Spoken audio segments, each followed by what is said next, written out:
Hi friends, ಇದು ಮಸ್ತ್ಮಗ.ಕಾಮ್ನ international bulletin ಸುತ್ತು ಜಗತ್ತು. ನಾನು ಅಮರ್ ಪ್ರಸಾದ್. ಭಾರತ ಪಾಕ್ ಸಂಘರ್ಷ ಮುಗಿತು, ಕದನ ವಿರಾಮ ಘೋಷಣೆಯಾಯಿತು. ಈ ಹೊಡೆದಾಟ ಎಂಡ್ ಆಗ್ತಾ ಇದೆ ಅನ್ನುವಷ್ಟರಲ್ಲಿ ಪಾಕಿಸ್ತಾನ ಮತ್ತೆ ತನ್ನ ದುರ್ಬುದ್ಧಿಯನ್ನ ತೋರಿಸಿದೆ. ಭಾರತದೊಂದಿಗೆ ಕದನ ವಿರಾಮ ಮಾಡಿಕೊಂಡ ಕೆಲ ಹೊತ್ತಲ್ಲೇ ರಣಹೇಡಿ ಪಾಕ್ ಗಡಿಯಲ್ಲಿ ಮತ್ತೆ ಡ್ರೋನ್ಗಳನ್ನು ಒಂದಷ್ಟು ಹಾರಿಸಿ, ಸಣ್ಣ ಪ್ರಮಾಣದಲ್ಲಿ ನೀವು ಕದನ ಆಗ್ಬೇಕಾದ್ರೆ ಹಾರಿಸ್ತಿದ್ರಲ್ಲ, ಅಷ್ಟು ದೊಡ್ಡ ಪ್ರಮಾಣದಲ್ಲ, ಬಟ್ ಸ್ವಲ್ಪ ಹಾರಿಸಿ ಒಂಚೂರು ಕಿರಿಕಿರಿ ಮಾಡಿದ್ದಾರೆ. ಇದು ಏನಕ್ಕಿರ್ಬೋದು, ಅದಕ್ಕೆ ಸಂಬಂಧಪಟ್ಟಂತೆ ನಾವು ಪ್ರತ್ಯೇಕ ವರದಿಯಲ್ಲಿ ನಾವು ಡಿಸ್ಕಸ್ ಮಾಡೋಣ.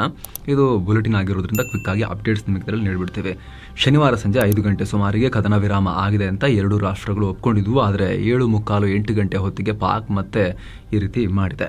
ಜಮ್ಮು ಕಾಶ್ಮೀರ, ಪಂಜಾಬ್, ಗುಜರಾತ್, ರಾಜಸ್ಥಾನ ಬಾರ್ಡರ್ನ ಕೆಲವು ಕಡೆ ಪಾಕ್ ಡ್ರೋನ್ ಮತ್ತು ಗುಂಡಿನ ದಾಳಿ ನಡೆಸಿದೆ. ರಜೌರಿ, ಜಮ್ಮು, ಅಖ್ನೂರ್, ಆರ್ಎಸ್ಪುರ, ಉಧಂಪುರ್, ಶ್ರೀನಗರದಲ್ಲಿ ದಾಳಿಗೆ ಪ್ರಯತ್ನ ಪಟ್ಟಿದೆ. ಪರಿಣಾಮ ಬರೀ ಶ್ರೀನಗರದಲ್ಲಿ ಒಂದು ಕಡೆ ಸುಮಾರು 50 ಡ್ರೋನ್ಗಳನ್ನು ಯೋಧರು ಹೊಡೆದು ಹಾಕಿದ್ರು. ಅತ್ತ ಬಾರಾಮುಲ್ಲಾ ಹಾಗೂ ಬುಡ್ಗಾಮ್ ಪ್ರದೇಶದಲ್ಲೂ ಕೂಡ ಗುಂಡಿನ ಸದ್ದು ಕೇಳಬಂತು. ಈ ಸಂಬಂಧ ರಿಯಾಕ್ಟ್ ಮಾಡಿರೋ ಜಮ್ಮು ಕಾಶ್ಮೀರ ಸಿಎಂ ಒಮರ್ ಅಬ್ದುಲ್ಲಾ, ಇದೆಂತ ಸೀಸ್ ಫೈರ್, ಕದನ ವಿರಾಮಕ್ಕೆ ಏನಾಯಿತು, ಶ್ರೀನಗರದ ಎಲ್ಲೆಡೆ ಸ್ಫೋಟದ ಸದ್ದು ಕೇಳಿ ಬರ್ತಾ ಇದೆಯಲ್ಲ ಅಂತ ಕೇಳಿದ್ರು. ಅತ್ತ ಪಂಜಾಬ್ನ ಗುರುದಾಸ್ಪುರ, ರಾಜಸ್ಥಾನದ ಜೈಸಲ್ಮೇರ್, ಬಾರ್ಮೇರ್ ಹಾಗೂ ಗುಜರಾತ್ನ ಕಚ್ ಪ್ರದೇಶದಲ್ಲೂ ಕೂಡ ಪಾಕ್ ದಾಳಿಗೆ ಪ್ರಯತ್ನ ಪಟ್ಟಿದೆ. ಬಾರ್ಮರ್ನಲ್ಲಿ ಶೆಲ್ ಬಿಡಿ ಭಾಗ ಕೂಡ ಪತ್ತೆಯಾಗಿದೆ. ಹೀಗಾಗಿ ಭದ್ರತಾ ದೃಷ್ಟಿಯಿಂದ ಪಾಕ್ ಗಡಿಯಲ್ಲಿರುವ ಹಲವು ನಗರಗಳಲ್ಲಿ ಬ್ಲ್ಯಾಕ್ಔಟ್ ಕೂಡ ಮಾಡಲಾಗಿತ್ತು. ಹಾಗೆ ಸೇಫ್ಟಿ ದೃಷ್ಟಿಯಿಂದ ಅಲ್ಲಿದ್ದ ಜನರನ್ನೆಲ್ಲ ಬಂಕರ್ಗೆ ಶಿಫ್ಟ್ ಮಾಡಲಾಯಿತು. LOC ಗಡಿ ಪ್ರದೇಶದಲ್ಲಿ ಪರಿಸ್ಥಿತಿ ಸದ್ಯ ಶಾಂತ ಆಗಿದೆ.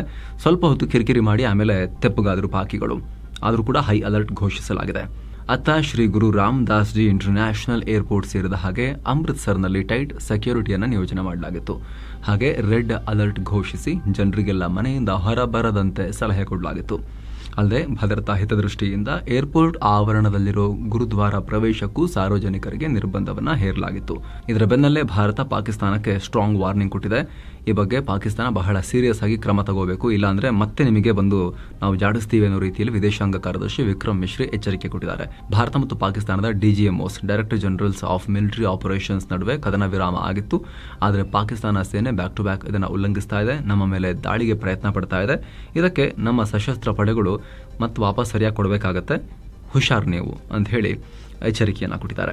ಅಲ್ಲದೆ PM ನರೇಂದ್ರ ಮೋದಿ ತಮ್ಮ ಅಧಿಕೃತ ನಿವಾಸದಲ್ಲಿ ಸೇನೆ ಜೊತೆಗೆ ಇಂಪಾರ್ಟೆಂಟ್ ಮೀಟಿಂಗ್ ನಡೆಸಿದ್ದಾರೆ. ಈ ವೇಳೆ ರಕ್ಷಣಾ ಮಂತ್ರಿ ರಾಜನಾಥ್ ಸಿಂಗ್, CDS ಅನಿಲ್ ಚೌಹಾಣ್, 3 ಸೇನೆಗಳ ಮುಖ್ಯಸ್ಥರು, ರಾಷ್ಟ್ರೀಯ ಭದ್ರತಾ ಸಲಹೆಗಾರ ಅಜಿತ್ ದೋವಲ್ ಕೂಡ ಪಾಲ್ಗೊಂಡಿದ್ರು. ಸಭೆಯಲ್ಲಿ ಸದ್ಯ ಗಡಿಯ ಸ್ಥಿತಿಗತಿ ಮತ್ತು ಪಾಕ್ ಕದನ ವಿರಾಮ ಬ್ರೇಕ್ ಮಾಡ್ತಿರೋದ್ರ ಬಗ್ಗೆ, ಹಾಗೆ ಗಡಿಯಲ್ಲಿ ಮುಂದೆ ಯಾವ ಕ್ರಮ ತಗೋಬೇಕು ಅನ್ನೋ ಬಗ್ಗೆ ಡಿಸ್ಕಸ್ ಮಾಡಲಾಗಿದೆ ಅಂತ ಗೊತ್ತಾಗಿದೆ. ಇದೇ ವೇಳೆ ಅತ್ತ ಏರ್ಫೋರ್ಸ್ ಕೂಡ ಆಪರೇಷನ್ ಸಿಂಧೂರ್ ಇನ್ನು ಚಾಲ್ತಿಯಲ್ಲಿರೋ ಆಪರೇಷನ್ ಎಂಡ್ ಆಗಿಲ್ಲ, ಇದರ ಬಗ್ಗೆ ನಾವು ಜಾಸ್ತಿ ಮಾತಾಡದೆ ರಹಸ್ಯವಾಗಿ ಮತ್ತು ಉದ್ದೇಶಪೂರ್ವಕವಾಗಿ ಏನು ಮಾಡಬೇಕು ಅದನ್ನು ಮಾಡ್ತಾ ಇದ್ದೀವಿ. ಅದರ ಬಗ್ಗೆ ಡ್ಯೂ ಕೋರ್ಸ್ನಲ್ಲಿ ಅಂದರೆ ಸೂಕ್ತ ಸಮಯದಲ್ಲಿ ಪೂರ್ಣ ಮಾಹಿತಿಯನ್ನ ದೇಶದ ನಾಗರಿಕರಿಗೆ ಶೇರ್ ಮಾಡಲಾಗುತ್ತೆ ಅಂತ ಹೇಳಿದ್ದಾರೆ. ಏರ್ಫೋರ್ಸ್ನವರು ಪೋಸ್ಟ್ ಹಾಕಿದ್ದಾರೆ. ಅಗೇನ್ ಇದರ ಬಗ್ಗೆ ವಿಶ್ಲೇಷಣೆ ನಾವು ಪ್ರತ್ಯೇಕ ವರದಿಯಲ್ಲಿ ಮಾಡೋಣ. ಈಗ ಬುಲೆಟಿನ್ ನಲ್ಲಿ ಕಂಟಿನ್ಯೂ ಆಗೋಣ. ಏನೋ ಭಾರತ ಪಾಕ್ ಕದನ ವಿರಾಮದಲ್ಲಿ JD ವಾನ್ಸ್ ಪಾತ್ರದ ಬಗ್ಗೆ ವರದಿಯಾಗ್ತಾ ಇದೆ. ಭಾರತ ಪಾಕಿಸ್ತಾನ ಕದನ ವಿರಾಮಕ್ಕೆ ಕೇಳಿಕೊಂಡಾಗ ಯಾಕೆ ಓಕೆ ಮಾಡ್ತು ಅನ್ನೋದಕ್ಕೆ ಸಂಬಂಧಪಟ್ಟಂತೆ CNN ಒಂದು ರಿಪೋರ್ಟ್ ಅನ್ನು ಮಾಡಿದೆ. ಭಾರತ ಪಾಕ್ ನಡುವಿನ ಸಂಘರ್ಷದಲ್ಲಿ ಅಮೆರಿಕ ಇನ್ವಾಲ್ವ್ ಆಗಲ್ಲ ಅಂತ ಹೇಳಿತ್ತು. JD ವಾನ್ಸ್ ಅಂತೂ ನನ್ನ ಫಾರ್ ಬಿಸ್ನೆಸ್ ಅಂತ ಹೇಳಿದ್ರು. ಆದ್ರೀಗ JD ವಾನ್ಸ್ ಕೂಡ ಪ್ರಮುಖ ಪಾತ್ರ ಸಡನ್ ಆಗಿ ನಿಭಾಯಿಸಬೇಕಾಗಿ ಬಂತು ಅಂತ. ಯಾಕಂದ್ರೆ 2 ಅಣ್ವಸ್ತ್ರ ರಾಷ್ಟ್ರಗಳ ನಡುವೆ ಯಾವುದೇ ಕಮ್ಯುನಿಕೇಷನ್ನೇ ಇರಲಿಲ್ಲ, ಮಾತುಕತೆನೇ ನಡೀತಾ ಇರಲಿಲ್ಲ, ಎಸ್ಕಲೇಟ್ ಆಗ್ತಾನೆ ಹೋಗ್ತಾ ಇತ್ತು. ಏರ್ ಬೇಸ್ಗಳನ್ನೆಲ್ಲ ಅಟ್ಯಾಕ್ ಮಾಡಿ ಉಡಾಯಿಸೋ ಮಟ್ಟಿಗೆ ಇದು ತೀವ್ರ ಹಂತಕ್ಕೆ ಹೋಯಿತು. ಪಾಕಿಸ್ತಾನದ 11 ಲೊಕೇಶನ್ಸ್, 9 ಏರ್ ಬೇಸ್ ಮತ್ತು 2 ರೆಡಾರ್ ಸೆಂಟರ್ಗಳನ್ನು ಭಾರತ 9ನೇ ತಾರೀಕು ನೈಟ್ 10ನೇ ತಾರೀಕು ಅರ್ಲಿ ಮಾರ್ನಿಂಗ್ ಡಿಸ್ಟ್ರಾಯ್ ಮಾಡಿದಾಗ ಇದು ವಿಪರೀತ ಎಸ್ಕಲೇಷನ್ ಆಯಿತು. ಜೊತೆಗೆ ಭಾರತ ಪಾಕಿಸ್ತಾನ ನಡುವಿನ ಈ ಸಂಘರ್ಷ ರಿವರ್ಸ್ ಮಾಡ್ಲಿಕ್ಕಾಗದ, ಅಂದ್ರೆ ವಾಪಸ್ ಬರ್ಲಿಕ್ಕಾಗದ ಒಂದು ಪೂರ್ಣ ಪ್ರಮಾಣದ ಯುದ್ಧದ ಹಂತಕ್ಕೆ ಹೋಗ್ತಾ ಇದೆ. ಡ್ರಾಮ್ಯಾಟಿಕ್ ಎಸ್ಕಲೇಷನ್ ಆಗ್ತಾ ಇದೆ ಅನ್ನೋದೊಂದು ಇಂಟೆಲಿಜೆನ್ಸ್ ಅಮೆರಿಕನ್ಸ್ಗೆ ಲಭ್ಯ ಆಯ್ತಂತೆ. ಅದನ್ನು ನೋಡಿ ಆಮೇಲೆ ಟ್ರಂಪ್ ಮತ್ತು JD ವಾನ್ಸ್ ಮಾತಾಡಿ, ಇಲ್ಲ ಇದನ್ನು ಕೂಡಲೇ ತಡಿಬೇಕು ಅಂತ ಹೇಳಿ, ನಮ್ಗೆ ಸಂಬಂಧ ಇಲ್ಲ ಅಂತ ಇದ್ದವರು ಕೂಡಲೇ ಮಧ್ಯಪ್ರವೇಶ ಮಾಡಿ ಆಮೇಲೆ ಪಾಕಿಸ್ತಾನ ಜೊತೆ ಮಾತಾಡಿ ಆಮೇಲೆ PM ಮೋದಿಗೆ ಖುದ್ದು JD ವಾನ್ಸ್ ಅವರು ಭಾರತಕ್ಕೆ ಬಂದಾಗ ಸ್ವಲ್ಪ ಸಂಬಂಧ ಚೆನ್ನಾಗಿತ್ತಲ್ಲ ಅವ್ರದ್ದು, ಖುದ್ದು JD ವಾನ್ಸ್ ಕಾಲ್ ಮಾಡಿ ನೋಡಿ ಈ ರೀತಿ ಆಪ್ಷನ್ಸ್ ಇದೆ, ಡಿಎಸ್ಕಲೇಟ್ ಮಾಡೋ ಆಪ್ಷನ್ಸ್ ಅನ್ನ ಕನ್ಸಿಡರ್ ಮಾಡಿ ಅಂತ ಹೇಳಿ ರಿಕ್ವೆಸ್ಟ್ ಮಾಡ್ಕೊಂಡ್ರು ಅನ್ನೋ ಮಾಹಿತಿಯನ್ನ CNN ರಿಪೋರ್ಟ್ ಮಾಡಿದೆ. ಮತ್ತೊಂದು ಕಡೆ ಭಾರತ ಪಾಕ್ ನಡುವೆ ಕದನ ವಿರಾಮದ ಮಧ್ಯಸ್ಥಿಕೆ ವಹಿಸಿದ್ದ ಅಮೆರಿಕ ಅಧ್ಯಕ್ಷ ಟ್ರಂಪ್ ಮತ್ತೊಂದು ದೊಡ್ಡ ಹೇಳಿಕೆಯನ್ನ ಕೊಟ್ಟಿದ್ದಾರೆ. ಭಾರತ ಪಾಕ್ ನಡುವಿನ 1000 ವರ್ಷಗಳ ಕಾಶ್ಮೀರ ವಿವಾದವನ್ನ ಬಗೆಹರಿಸೋಕೆ ಉಭಯ ದೇಶಗಳೊಂದಿಗೆ ಕೆಲಸ ಮಾಡ್ತೀನಿ ಅಂತ ಹೇಳಿದ್ದಾರೆ. ಅಲ್ಲದೆ ಕದನ ವಿರಾಮ ಸ್ವಾಗತಿಸಿ ಸಂಘರ್ಷಕ್ಕಿಂತ ಶಾಂತಿಯನ್ನು ಆಯ್ಕೆ ಮಾಡಿದ 2 ದೇಶಗಳ ಬಗ್ಗೆ ನನಗೆ ಹೆಮ್ಮೆ ಇದೆ. 2 ದೇಶಗಳೊಂದಿಗೆ ವ್ಯಾಪಾರವನ್ನು ಹೆಚ್ಚು ಮಾಡ್ತೀನಿ. ಭಾರತ ಮತ್ತು ಪಾಕಿಸ್ತಾನದ ನಾಯಕರುಗಳಿಗೆ ಶುಭವಾಗಲಿ, ದೇವರು ಒಳ್ಳೇದು ಮಾಡಲಿ ಅಂತ ಹಾರೈಸಿದ್ದಾರೆ. ಆದರೆ ಕಾಶ್ಮೀರ ವಿಚಾರ ಭಾರತ ಮತ್ತು ಪಾಕ್ ನಡುವೆ 1000 ವರ್ಷಗಳದು ಅಂತ ಯಾವ ಇತಿಹಾಸದ ಟೆಕ್ಸ್ಟ್ ಬುಕ್ನಲ್ಲಿ ನೋಡ್ಕೊಂಬಂದ್ರೂ ಗೊತ್ತಿಲ್ಲ ಟ್ರಂಪ್ ಮಹಾಶಯ. ಇರಲಿ, ಇದ್ರ ಬಗ್ಗೆ ನಾವು ಇನ್ನೊಂದ್ಸಲಿ ಚರ್ಚೆ ಮಾಡೋಣ. ಇನ್ನು ಕಾಶ್ಮೀರ ವಿವಾದಕ್ಕೆ ಟ್ರಂಪ್ರ ಮಧ್ಯಸ್ಥಿಕೆ ಆಫರ್ಗೆ ಕಾಂಗ್ರೆಸ್ ಕಿಡಿಕಾರಿದೆ. ಕಾಂಗ್ರೆಸ್ ಸಂಸದ ಮನೀಶ್ ತಿವಾರಿ ಇದೇನು ಪುರಾತನ ಕಾಲದ 1000 ವರ್ಷಗಳ ಹಿಂದಿನ ಸಮಸ್ಯೆ ಅಲ್ಲ, ಬರೀ 78 ವರ್ಷಗಳ ಹಿಂದೆ ಇವರು ಇದನ್ನು ಹೇಳಿದ್ದಾರೆ. 78 ವರ್ಷಗಳ ಹಿಂದೆ ಶುರುವಾಗಿರೋದು.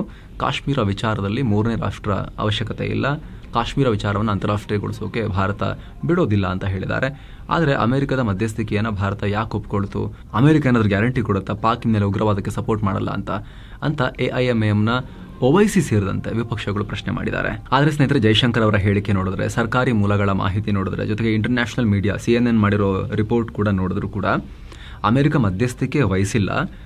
2 ನ್ಯೂಕ್ಲಿಯರ್ ಆರ್ಮ್ಡ್ ರಾಷ್ಟ್ರಗಳು ಎಸ್ಕಲೇಟ್ ಮಾಡ್ತಿರೋ ಸಂದರ್ಭದಲ್ಲಿ ಮಾತುಕತೆಯ ಯಾವುದೇ ಮೆಕಾನಿಸಮೇ ಇಲ್ಲದಿದ್ದಾಗ ಮಾತುಕತೆ ಮಾಡೋಕೆ ಪಾಕಿಸ್ತಾನ ಸೀಸ್ ಫೈರ್ ಬಯಸ್ತಾ ಇದೆಯಲ್ಲ, ಅದನ್ನು ಭಾರತಕ್ಕೆ ಹೇಳೋಕಷ್ಟೇ, ನೋಡಿ ಆಪ್ಷನ್ನ ಕನ್ಸಿಡರ್ ಮಾಡಿ ಅಂತ ಹೇಳೋಕಷ್ಟೇ ಇದು ಸೀಮಿತವಾಗಿತ್ತು ಅಂತ CNN. ಅದೇ ರೀತಿ ಕನ್ಸಿಡರ್ ದ ಆಪ್ಷನ್ಸ್ ಆಫ್ ಡಿಎಸ್ಕಲೇಷನ್ಸ್ ಅನ್ನೋದನ್ನು PM ಮೋದಿ ಕಾಲ್ ಮಾಡಿ ಹೇಳಿದ್ರು. ವ್ಯಾನ್ಸ್ ಅಲ್ಲಿಗೆ ಮಾತ್ರ ಸೀಮಿತ ಆಗಿತ್ತು ಅಂತ ಹೇಳ್ತಿದ್ದಾರೆ. ಇನ್ನು ಪಾಕಿಸ್ತಾನದವರ ಹಣೆ ಬರಹ ಗೊತ್ತಲ್ಲ, ಅವರು ಎಷ್ಟು ಸಲ ಭಾರತದ ಕೈಯಲ್ಲಿ ಸೋತರೂ ಕೂಡ ಅವರೇನು ಬರ್ಕೊಳ್ತಾರೆ ಇತಿಹಾಸದ ಪುಸ್ತಕಗಳಲ್ಲಿ, ನಾವು ಕಾರ್ಗಿಲ್ಲಲ್ಲೂ ಗೆದ್ದಿದ್ವಿ, 65 ಗೆದ್ದಿದ್ವಿ, 48 ಗೆದ್ದಿದ್ವಿ ಅಂತ ಹೇಳಿ ಅವ್ರು ಬರ್ಕೊಳ್ತಾರೆ. ಈಗಲೂ ಕೂಡ ಅವರು ಯಾವ ರೀತಿ ಅಂತ ಹೇಳಿದ್ರೆ, ಅವರೇ ಗೆದ್ದಿರೋದು, ಅವ್ರು ಗೆದ್ದಿದ್ದಕ್ಕೆ ಭಾರತವೇ ಹೋಗಿ ಅವ್ರ ಹತ್ರ ಕದನ ವಿರಾಮ ಮಾಡಿಕೊಂಡಿದೆ, ಪಾಠ ಕಲಿಸಿದ್ವಿ ಭಾರತಕ್ಕೆ ಅನ್ನೋ ರೀತಿಯಲ್ಲಿ ಶಹಬಾಜ್ ಶರೀಫ್ ದೇಶ ಉದ್ದೇಶಿಸಿ ಮಾತನಾಡಿದ್ದಾರೆ. ಇನ್ನು ಚೀನಾ ತನ್ನ ಡಿಪ್ಲೊಮ್ಯಾಟಿಕ್ ಆಟವನ್ನು ಮುಂದುವರೆಸಿದೆ. ಭಾರತ ಪಾಕ್ನ ಗಲಾಟೆ ಶುರುವಾಗಕ್ಕಿಂತ ಮುಂಚೆ ಪಾಕಿಸ್ತಾನದ ಸಾವರೆಂಟಿ ಅಂದರೆ ಸಾರ್ವಭೌಮತೆಯನ್ನು ಎತ್ತಿ ಹಿಡಿಯೋಕೆ ಸಪೋರ್ಟ್ ಮಾಡ್ತೀವಿ ಅಂತ ಹೇಳಿತ್ತು.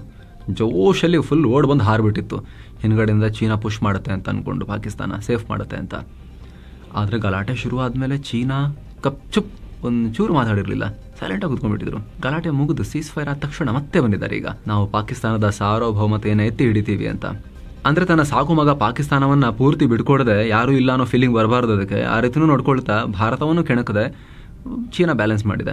ಯಾಕಂದ್ರೆ ಪಾಕಿಸ್ತಾನಕ್ಕೆ ಆ ರೀತಿ ಹೇಳಿದ ಮರುಕ್ಷಣವೇ ಅಜಿತ್ ದೋವಲ್ರೊಂದಿಗೂ ಕೂಡ ಚೀನಾದ ವಿದೇಶಾಂಗ ಸಚಿವ ವಾಂಗಿ ಮಾತನಾಡಿದ್ದಾರೆ. ನಿನ್ನೆ ಬರೀ ಮಾತನಾಡಿರೋದು ಮಾತ್ರ ಅಲ್ಲ, ಎಲ್ಲ ರೀತಿಯ ಉಗ್ರ ಚಟುವಟಿಕೆಗಳನ್ನು ಖಂಡಿಸ್ತೀವಿ ಅಂತ ಹೇಳಿದ್ದಾರೆ, ಪಹಲ್ಗಾಮ್ ದಾಳಿಯನ್ನು ಖಂಡಿಸ್ತೀವಿ ಅಂತ ಕೂಡ ಆ ಟೈಮ್ನಲ್ಲಿ ಚೀನಿಯರು ಹೇಳಿದ್ದಾರೆ. ಇನ್ನು 2019ರ ಪುಲ್ವಾಮಾ ದಾಳಿಯಲ್ಲಿ ಪಾಕ್ ತನ್ನ ಪಾತ್ರವನ್ನು ಒಪ್ಪಿಕೊಂಡಿದೆ. ಈಗ ಪಾಕ್ನ air vice marshal Aurangzeb Ahmed press ಕಾನ್ಫರೆನ್ಸ್ನಲ್ಲಿ ಈ ವಿಚಾರವನ್ನು ಬಹಿರಂಗಪಡಿಸಿದ್ದಾನೆ.